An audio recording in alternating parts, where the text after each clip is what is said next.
Do you enjoy doing the same things over and over, even when they add nothing and are no fun at all? Well, Calisto Protocol is the game for you. During my playthrough, I crawled through 23 claustrophobic vents and squeezed through 34 tight little gaps that make you move at a snail's pace. I'm sure a handful of these were to avoid loading screens, but I assure you most of these serve no purpose.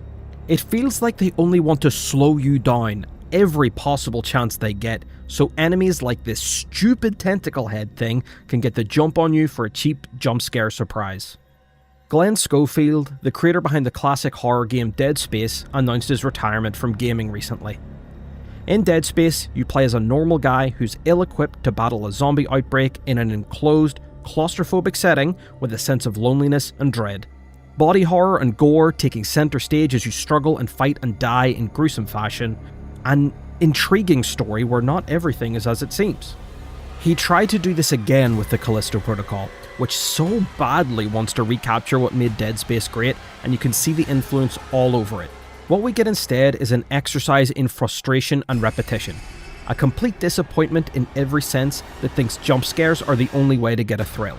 Just about the only flaws I'll give Calisto Protocol is that it looks really good on occasion.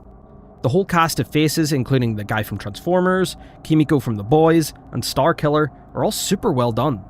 But any praise you give the visuals are let down by some of the worst motion blur I've seen in a game, a frankly baffling decision to have so many flashing lights through the game that hurt your eyes, and the fact the environments are just bland and unmemorable. The gameplay is the biggest crime, however. The combat is truly one of the worst I've experienced. The design is entirely unfun and barely interactive. You dodge just by holding a button and waiting for them to attack. They tell you in-game that there's no timing window, just hold it. The most you can do is alternate left and right. One combat is enough to sum up how dull and repetitive nearly every encounter is. Late game fights are just a slog because the basics of combat are so fundamentally broken that they can't be built upon.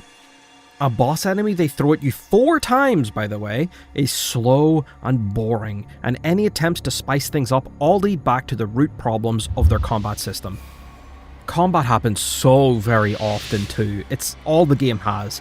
A sad excuse for exploration while you're squeezing through a vent, or lifeless combat. No puzzles, no decisions, just monotony. I wish we got another Dead Space out of this, but all I got was an empty shell that let me down at every turn with shallow scares and a chore of a gameplay loop.